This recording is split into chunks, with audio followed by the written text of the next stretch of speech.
How do business leaders create engaged, motivated, and coordinated teams? In The Way of the Shepherd, Leman and William Pentak show how, by adopting a shepherd's mindset, managers can foster loyalty, trust, and high performance among their flock of employees. Leman is a psychologist, educator, and radio and television personality. Pentak is a business consultant, author, columnist, former pastor, and speaker. In the book, these authors use a narrative format to make leadership concepts accessible and memorable for readers seeking to improve their management skills in various organizational settings. The Way of the Shepherd tells the story of Theodore McBride, the successful CEO of a major technology company. When a journalist asks him for the secrets of his management, McBride tells the story of his mentor, Dr. Jack Newman, an MBA professor who is also a sheep farmer. When McBride asked his mentor for management tips, he was surprised to find the professor driving him out to his sheep farm to teach him shepherding instead. But by learning the secrets of leading a flock, McBride learns how to lead people as well. After leading a successful company for years, he reveals this approach to the journalist. We've distilled Leman and Pentak's key advice from this story into 4 parts. Part 1. Leadership is a Way of Life explains that effective leadership isn't just about skills, but a holistic lifestyle, focused on self-sacrifice and genuine care for your workers. Part 2. Build Trust with Your Team discusses the important role of trust in leadership. It explores practices for building relationships with workers and creating a sense of safety in your team. Part 3. Organize Your Team focuses on the leader's role in structuring the team and clarifying roles. Part 4. Direct Your Team outlines strategies for guiding and managing the team effectively, such as leading by example, maintaining regular communication, and constructively redirecting workers when necessary. Through our commentary, we'll explore some of the research behind Leman and Pentak strategies, while comparing their advice to other business leaders' ideas. Part 1. Leadership is a Way of Life. Leman and Pentak argue that becoming a great leader involves more than learning specific methods. Being a leader is a way of life, much like being a shepherd. They state that true leadership stems from your character, values, and daily habits. Effective leaders embody their principles consistently, both in professional settings and in their personal lives. This holistic approach to leadership suggests that it's not about mastering specific strategies, but about cultivating a mindset and lifestyle that naturally inspires and guides others. We'll first explore the 2 core components of this way of life: self-sacrifice and caring for your workers. Leadership requires self-sacrifice and care. Leman and Pentak assert that great leadership inherently involves sacrifice. This sacrifice could take the form of time, energy, or even personal comfort or gain. Each of the strategies and techniques in this guide will make significant demands on your energy and time. However, as this guide will also make clear, if you don't bear these burdens, your workers will end up burdened by all the problems that neglectful leadership can create. Short-form note: research supports Leman and Pentak's assertion that poor management imposes a burden on workers, lowering the overall effectiveness of the team. In one study, 35% of professionals reported their bosses to be their greatest source of stress at work. Stress then causes employees to conserve their psychological resources by withdrawing from the environment and not engaging fully with their work. Why do great leaders voluntarily take on these burdens instead of allowing their workers to pay the price? Leman and Pentak argue that true leaders make sacrifices because they genuinely care about their workers, just like a shepherd cares about their sheep. These leaders view the personal costs of leadership not as deterrents, but as necessary investments in the well-being and success of their team. In contrast, leaders who primarily focus on personal gain may consider the cost of true leadership too high and begin neglecting their workers, leading to a less motivated, engaged, and coordinated team. Short-form note: while caring for one's workers may be the strongest motivation for making sacrifices, it may not be the only reason. Lab experiments in psychology have also shown that self-sacrificing leaders get more productivity out of their workers and are seen as more charismatic by their teams. Thus, caring about outcomes could be another reason to adopt a self-sacrificing approach. Part 2. Build Trust with Your Team. Leman and Pentak explain that one of the most important sacrifices leaders make is investing the time and effort to build trust with their team. Teams with high levels of trust will be more engaged and productive, less prone to conflict, and more likely to listen to your instructions and feedback. A trusting team will follow its leader willingly, just like a flock of sheep follows its shepherd. In this section, we'll cover 3 trust-building strategies: knowing and understanding your workers, creating a sense of safety, and staying visible to your workers. Short-form note: Research has found that trust between team members can be just as important as trust between workers and their leaders. A review of over 112 independent studies on over 7,000 teams found a positive correlation between intra-team trust and performance. This not only supports Leman and Pentak's high valuation of trust, but also suggests the importance of working to cultivate a culture of trust across your entire organization. Know your workers. According to Leman and Pentak, your workers will only trust you if they feel like you know them on a personal level. When workers feel recognized, understood, and valued, they'll open up to building a more trusting relationship with their leader. The authors offer two main strategies for getting to know your workers. Form one-on-one connections and stay up to date on their well-being. Form one-on-one connections. According to Leman and Pentak, leaders must get to know their workers by cultivating one-on-one relationships with their employees. Not only will you learn more about each of your workers, but the individual attention will show them that you value them as a member of the team. For example, you could schedule regular coffee chats with each team member to discuss their goals and challenges. Leman and Pentak assert that while it may seem time-consuming, these personal relationships increase employee loyalty, engagement, and productivity. Short-form note: business experts offer some tips on how to conduct effective one-on-one meetings with your supervisors. First, establish a regular schedule and create collaborative agendas in advance. Choose a comfortable, private location to encourage open dialogue. During the meeting, practice active listening, provide constructive feedback, and remain flexible while addressing key points. Encourage your team members to share their thoughts and concerns freely. Conclude each session by summarizing the discussion and establishing clear action items. Finally, improve these meetings over time by regularly seeking feedback from your supervisee and adjusting your approach as needed. Stay up to date on the well-being of your team. Leman and Pentak emphasize that in getting to know their workers, leaders must maintain a keen awareness of not only the work being done, but also the well-being of their team. The emotional, physical, and mental states of your workers significantly impact performance and overall team dynamics. Thus, true leaders will stay aware of their workers' condition. For instance, a perceptive manager might notice that a usually enthusiastic employee seems withdrawn and less productive. In response, they might check in with this employee through a private conversation to address any personal or professional concerns. Short-form note: some business experts argue that to maintain awareness of the condition of your team, it's essential to pay attention to body language. Facial expressions, posture, and vocal tone play a crucial role in expressing mood. Facial expressions such as frowning, grimacing, or jaw clenching often indicate tension or frustration. Restless behaviors like finger tapping or leg shaking may signal nervousness or impatience. Difficulty maintaining eye contact or frequent gaze shifts can suggest discomfort or uncertainty. Finally, changes in vocal patterns, including alterations in tone, pitch, or speed, can indicate that the person's feeling insecure or anxious. Make sure your workers know you. In addition to making sure you know your workers, Leman and Pentak write that you must make sure your workers know you, just as a sheep always recognizes its shepherd. They provide two strategies for doing so. Stay visible and lead by example. Stay visible. First, Leman and Pentak emphasize the importance of remaining visible to your workers. This could take the form of regularly walking through the office, an open-door policy where people can visit your office anytime, company Q&A sessions, or participation in company events. By maintaining a visible presence, leaders can provide reassurance, demonstrate their commitment to the team's well-being, and foster a sense of stability within the organization, thereby building trust and confidence among employees. Short-form note: some research confirms the importance of visibility in building trust, especially in communication. One study compared trust between teams that communicated using 4 methods of communication: in person, through video chat, through audio chat, and through text messages. Face-to-face communication led to the highest levels of trust while texting led to the lowest. Video chat was almost as good as in person, and audio chat came in third. Led by role modeling. Leman and Pentak emphasize that great leaders establish trust by role modeling integrity. Integrity consists of aligning your actions with your values, even when it's challenging or inconvenient. For example, a supervisor might demonstrate integrity by openly admitting to an error in a project and taking responsibility for its correction. This sets an example of honesty and accountability for their workers to follow.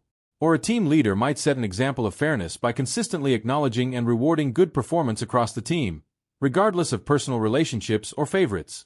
This helps employees get to know you by seeing your values in action while deepening their trust in your leadership. Short-form note: when role modeling your values to build trust with your employees, note that trust itself is one of those values you can role model. According to M.R. Covey in The Speed of Trust, managers who trust their employees are more likely to be trusted by them in return. Furthermore, employees who feel trusted are also more likely to rise to the occasion when it comes to work challenges to keep from betraying your trust. Demonstrating trust in your employees could come in the form of giving them higher levels of responsibility and decision-making, or more autonomy in their approach to the work. Create a sense of safety.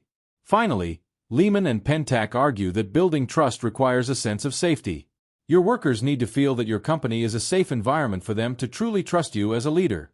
The authors discuss 2 strategies for building a sense of safety on your team: standing up for your workers and bailing them out of trouble, and addressing conflicts and problems as they arise.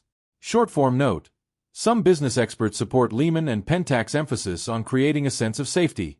Research has shown that psychological safety can lead to greater engagement, motivation, and willingness to take risks and voice opinions. When employees voice their perspectives, this also allows the team to consider a wider range of perspectives and ideas, which can lead to improved problem-solving. Stand up for your workers. Leman and Pentak argue that great leaders create safety by actively standing up for their workers, just like a shepherd protects their flock. Employees are more likely to trust you if they feel they can count on you for protection and help in times of crisis. For example, a department manager might defend her team's innovative but unconventional approach to a project when faced with criticism from upper management. She might do so by explaining the rationale behind the team's decisions and highlighting the potential benefits. By advocating for her team in this way, the manager not only shields them from undue criticism but also reinforces their trust in her leadership, knowing she'll support their efforts even in challenging situations. Short-form note: in prioritizing the safety and protection of your workers, it's important not to overstretch yourself. Business experts caution that managers are especially prone to burnout, a state of chronic exhaustion, undermotivation, and cynicism. Overall, burnout seems to result from a mismatch between job demands and the resources available to meet those demands. There's too much to be done and not enough time, energy, and tools with which to do it, and this overtaxing adds up over time. Address conflicts and problems as they arise. Leman and Pentak explain that creating a sense of safety also requires addressing conflicts and problems as they arise instead of allowing them to escalate unchecked.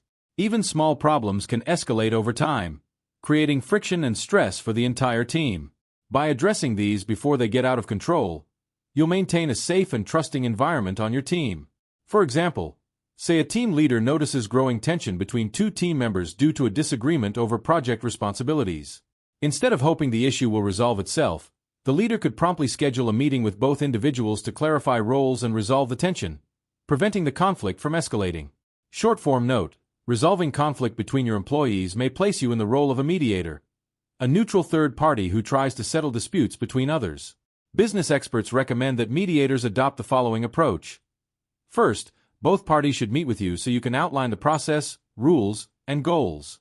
Then each person involved in the conflict briefly presents their view without interruption, after which you gather information and identify common ground. Participants then suggest specific actions they'd like to see from others. The session concludes with all parties agreeing on and committing to changes that will resolve the conflict. Part 3. Organize your team. Leman and Pentak argue that in addition to building trust and relationships with their employees, every effective leader puts in the necessary time and effort to organize their team for efficient coordination and productivity. Here we'll discuss their strategies for clarifying roles, infusing them with importance, and matching the right worker to their role. Clarify the boundaries of each role. Leman and Pentak advise you to create clear boundaries for each role. By clearly defining roles and responsibilities, employees have a precise understanding of their duties and how they fit into the larger organizational structure. However, the authors also stress the importance of granting team members autonomy within their roles. Granting autonomy within these defined boundaries empowers employees to make decisions and take initiative in their areas of responsibility. Striking a balance between these goals is part of your task as a leader. For example, you might delineate responsibilities so that there's no overlap between roles, but then give workers freedom in how they carry out those responsibilities. This is analogous to how a shepherd keeps their flock within a strong fence but gives each sheep freedom to roam around within it. Short-form note: clarifying roles and granting autonomy both play a role in decreasing employee stress. Role ambiguity, The perception that workers don't know where their responsibilities begin and end has been linked to increased levels of stress, burnout, and even depression. Similarly, micromanagement, which deprives workers of their autonomy, has also been linked to higher levels of perceived stress and demoralization among employees. Clarify the value of each role. Leman and Pentak assert that effective leaders organize their teams by taking the time to clarify how each role contributes to the company mission. By explicitly connecting individual roles to the broader organizational goals, you ensure that every employee understands their unique contribution to the company's success. This fosters a deeper connection to the organization while providing employees with motivation and commitment. This also creates a sense of importance for each role, which prevents friction that might arise from jealousy between employees who feel slighted if they perceive their role as unimportant. Short-form note. In Bullshit Jobs, David Graeber elaborates on how workers will disengage if they perceive their work as unimportant. He explains that deep down, most people want to make a meaningful contribution to society. If they perceive their role as falling short in this regard, people feel a loss of agency and dignity. They lose a sense of agency because they believe they aren't making anything happen, and they experience this as an indignity because they feel devalued and degraded by not being allowed to contribute. Therefore, you can have a much more engaged workforce if everyone understands the purpose and importance of their role. Place your workers in the right roles for them. Leman and Pentak assert that once you establish the purpose, boundaries, and importance of each role, you must put in the time and effort to carefully match employees to their proper roles. They argue that effective leaders should strive to understand their team members' unique abilities, passions, and personalities to ensure optimal job placement. Recall that under Leman and Pentak's model, leaders get to know their workers one-on-one, and therefore should have access to this knowledge. Short-form note. Data analytics and artificial intelligence may be changing the way employees are matched to their roles. The emerging HR practice of hyper-personalization tracks data on employee performance, preferences, and feedback to curate tailored career development paths, learning opportunities, and even wellness initiatives based on insights into each employee's unique profile. To identify the role that best suits each employee, Leman and Pentak propose evaluating them across 4 key qualities: mindset, abilities, passions, and disposition. Quality 1. Mindset. Mindset refers to the set of attitudes, beliefs, and perceptions that shape how an individual thinks about themselves, their abilities, and the world around them. Leman and Pentak argue that mindset is the most important attribute to make or break a candidate when hiring, and they encourage leaders to look for workers with a positive outlook, an ability to get along with a team, and the ability to grow and learn from their mistakes. Quality 2. Abilities. This quality focuses on an employee's skills and talents. Teams function best when each employee can apply their individual capacities to their role. For example, a team member with strong analytical abilities might excel in a data-driven role, while someone with excellent interpersonal skills could thrive in a customer-facing position. Quality 3. Passions. Passions are what motivate and excite an employee. Workers will achieve the most when they're passionate and excited about their work. A passionate writer, for example, might be best suited for content creation roles, while someone passionate about problem-solving could excel in project management. Disposition encompasses an employee's natural traits and preferences. These could include things like a preference for working alone or with others, for high-pressure or low-pressure projects, or for customer-facing or back-end roles. You'll get the best work out of your employees if they're satisfied in their position and consider it a good fit for their preferences. For example, an extrovert might flourish in a sales role, while a detail-oriented introvert could be more effective in a research or quality assurance position. How each of these 4 qualities relate to flow states.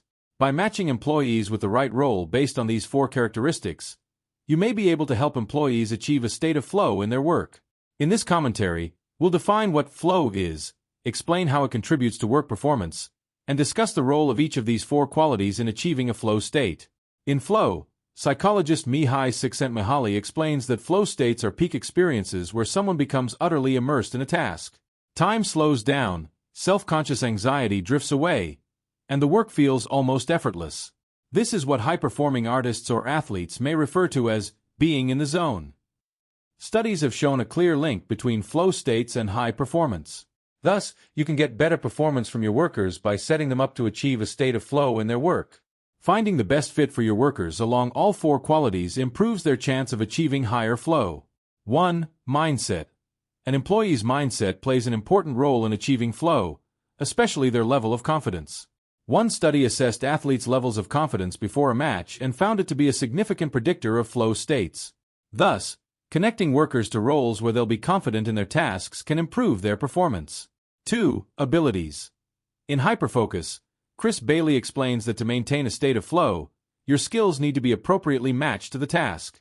Too easy a task will result in boredom, while too difficult a task will result in frustration. By finding this Goldilocks zone for each of your employees, you can help them reach optimal levels of flow. 3. Passions. Flow states are intrinsically rewarding. That is, the process of doing the activity provides the emotional reward, more so than anything gained through the activity like money or prestige. By understanding your employees' passions and motivations, you'll be better able to connect them to roles that they find intrinsically rewarding. 4. Disposition. According to Csikszentmihalyi, people are better equipped to enter a flow state when they feel a sense of control over their experience. That is, when they understand the risks involved and trust their ability to manage those risks. If someone is a bad personality fit for their role, an introvert forced to do customer service, for example, they may lose the feeling of control required for flow. Part 4. Direct your team.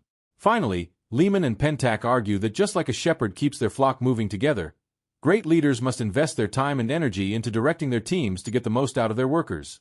Here we'll discuss several facets of the author's approach, including the importance of leading by example, communicating regularly with your team, and how to keep your workers on track without losing their trust. Led by example. Recall that Leman and Pentak advised leaders to set an example when it comes to demonstrating company values. Leading by example also applies to all other areas of management. For instance, you might demonstrate the correct methods of performing tasks to workers who are learning them for the first time, or you might be the first to adopt new standards and protocols. Leman and Pentak stress the importance of leading employees rather than merely giving orders, just like a shepherd who walks out in front of their flock. Short-form note. In the 21 Irrefutable Laws of Leadership, John C. Maxwell highlights that your workers will naturally copy your behaviors, good or bad. According to this perspective, you don't get to choose between leading by example and leading by some other method.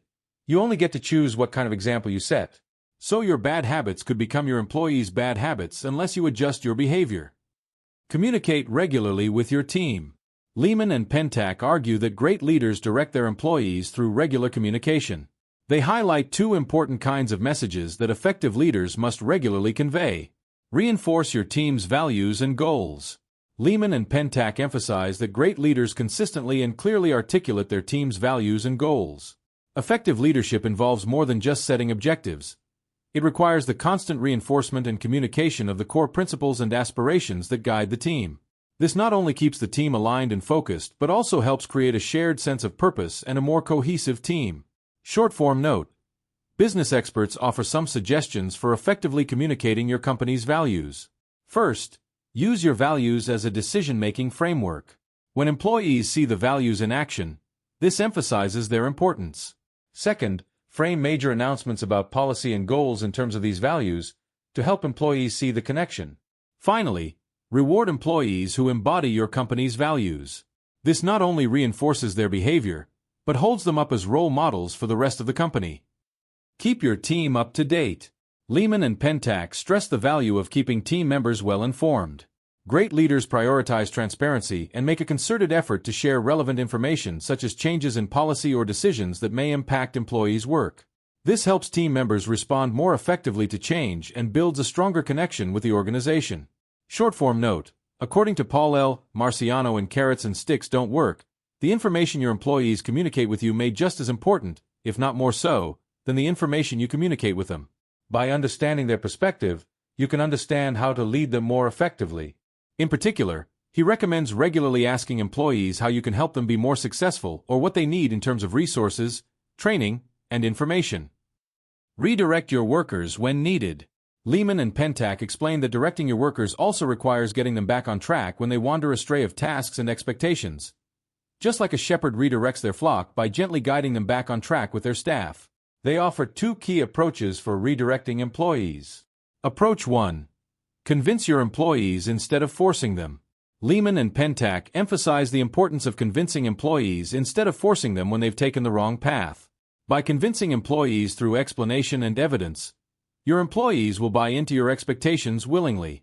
This method not only improves morale but also tends to result in better outcomes, as employees who understand and agree with the reasoning behind their tasks are more likely to be motivated and committed to their work. Short-form note: business experts offer several tips for convincing others of your perspective. First, consider your goal ahead of time. How would you like your employees' perspective to change? Then, develop some points you might explain. Consider the reasons why you hold this view and why others should too. Also consider points of resistance. Why might someone disagree with you? Finally, choose an ideal time and place to talk. Give yourself plenty of time for the conversation, and try to approach your employee when they're in a good mood. Approach 2.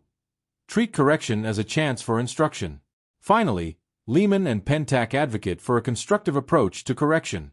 They suggest that leaders view moments of correction as opportunities for instruction rather than punishment. This perspective shifts the focus from blame and negative consequences to growth and improvement. By framing corrections as learning experiences, leaders can help employees develop new skills, gain insights, and enhance their performance without feeling demoralized. Short-form note: research supports Leman and Pentak's call to avoid a hostile or punitive approach to discipline. While some studies have found a positive correlation between punishment and worker discipline, other studies find that aggressive punishment can lower employees' feelings of inclusion in a company. This, in turn, decreases motivation to go the extra mile, and it increases the likelihood that the employee will quit.